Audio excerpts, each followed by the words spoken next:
ठीक है, तो समझ में आ गया होगा। अगला हेडिंग डालिए बेटा, नॉन बायोडिग्रेडेबल वेस्ट। तो बेटा वही मैं बता चुका हूं, वो वेस्ट मटेरियल्स जो आपके डिकम्पोजर्स ब्रेक नहीं कर पाते, जिन जो आपका सिंपलर सब्सटेंस में नहीं टूट पाते, जो नॉन पॉइजनस सब्सटेंस में नहीं टूट पाते, लाखों करोड़ों साल तक एनवायरनमेंट में ऐसी की ऐसी रहते हैं, जो हमारे एनवायरनमेंट को पॉल्यूटेड करते हैं, जिसपे डिकम्पोजर्स कोई अटैक नहीं कर पाते। अगर डिकम्पोजर्स आते भी हैं तो वो कुछ नहीं बिगाड़ पाते। जैसे प्लास्टिक, जैसे प्लास्टिक आपने देखा होगा, प्लास्टिक को जैसी छोड़ दो वो वैसी रहती है लाखों साल तक, डिकम्पोजर्स कुछ नहीं कर पाते उसके साथ। तो ऐसे जो वेस्ट होते हैं हमारे, उनको क्या कहते हैं बेटा, नॉन बायोडिग्रेडेबल वेस्ट। ठीक है, मैं रिपीट कर रहा हूं, लिखिए इसमें पहला पॉइंट, द वेस्ट मटेरियल्स, लिखिए, which can not be broken, the waste materials which cannot be broken down into non-poisonous, harmful या harmless substance by the action of decomposers are called as non biodegradable. ठीक है, मैं repeat कर रहा हूं, दोबारा सुनेंगे, कोई भी ऐसा वेस्ट प्रोडक्ट जो डिकम्पोजर्स की मदद से, बेटा डिकम्पोजर्स वो होते हैं जो किसी भी कॉम्प्लेक्स सब्सटेंस को सिंपलर सब्सटेंस में तोड़ते हैं, है ना। डिकम्पोजर्स क्या होते हैं, छोटे छोटे माइक्रो ऑर्गेनिजम्स होते हैं, जिनका काम क्या है कि जो भी कॉम्प्लेक्स सब्सटेंस होता है उसको छोटे छोटे सब्सटेंस में ब्रेक डाउन करना। तो बेटा ये वो वेस्ट है जिस पे डिकम्पोजर्स का कोई फायदा नहीं है। डिकम्पोजर्स कुछ करने की कोशिश भी करेंगे तब भी वो टूट नहीं पाएंगे।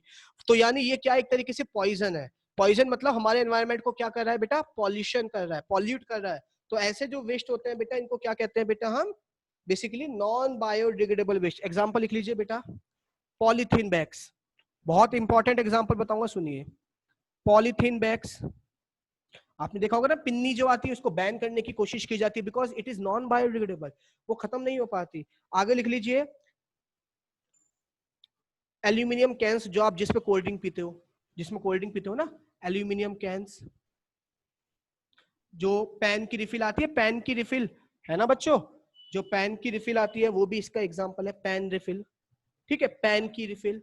हाँ हाँ, साथ के साथ इसमें एक बहुत इंपॉर्टेंट चीज लिखो, डीडीटी, जिसके बारे में मैं इंपॉर्टेंट बताऊंगा। डीडीटी एक बहुत इंपॉर्टेंट वेस्ट है, डीडीटी। डीडीटी वेस्ट ये बैन हो चुका है यूएस में भी, इंडिया में भी। क्या होता है बताऊंगा, इसका क्या नुकसान था, क्यों बैन किया गया, कितना नुकसान था इसका, पेपर में क्वेश्चन आता है। हाँ, ऐसा नहीं, मैंने क्या बोला, सब एक दूसरे पे डिपेंड है, एक भी गया डिसबैलेंस, सब खत्म। हर चीज का इंपॉर्टेंट रोल है।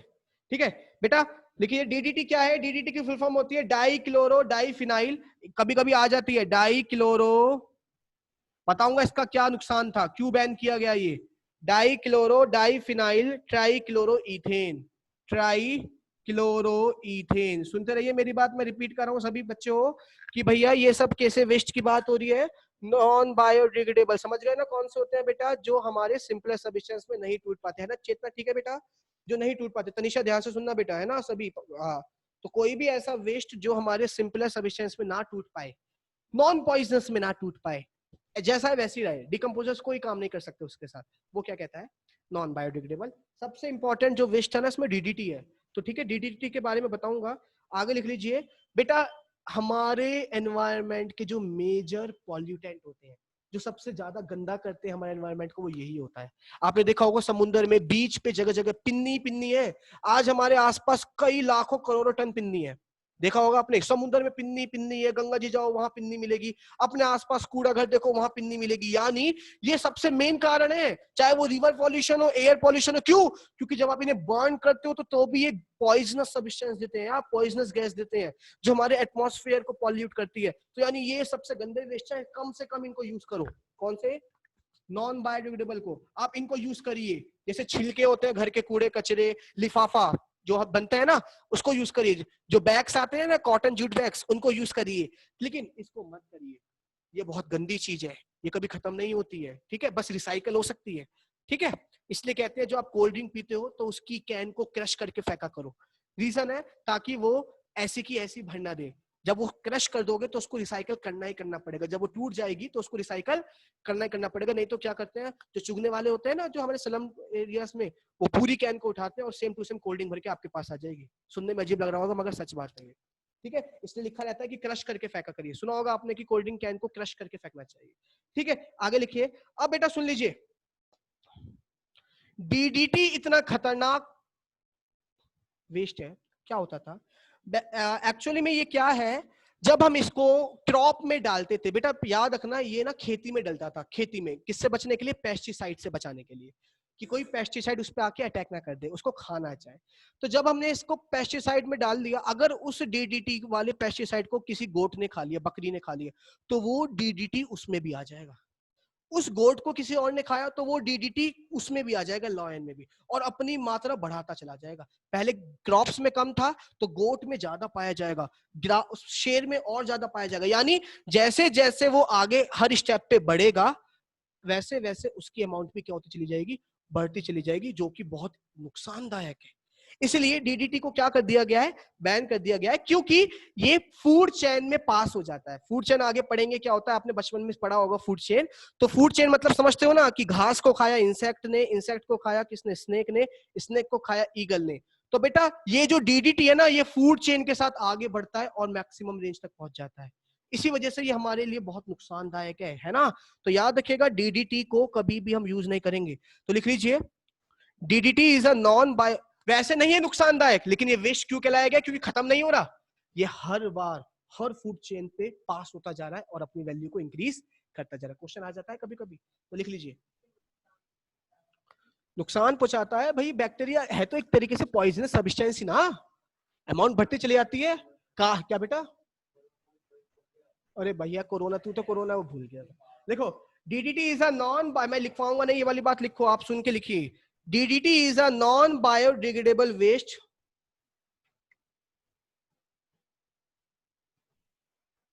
DDT is a non-biodegradable waste.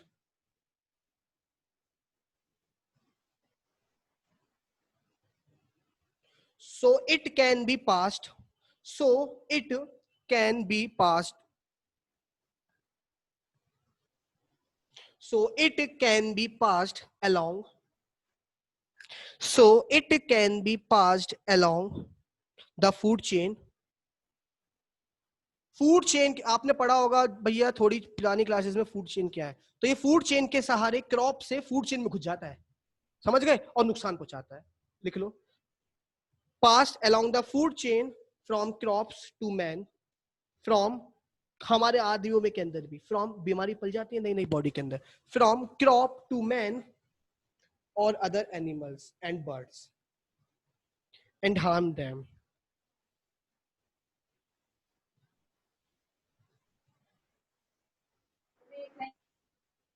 ठीक है,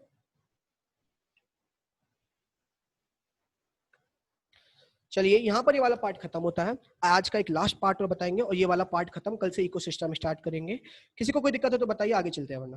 ठीक है बच्चों, चलिए आज का लास्ट टॉपिक पढ़ते हैं। अब क्वेश्चन ये आता है, ऐसा क्यों हुआ शुभ कि कुछ वेस्ट तो बायोडिग्रेडेबल है और कुछ वेस्ट नॉन बायोडिग्रेडेबल, भाई क्या कारण है इसके पीछे?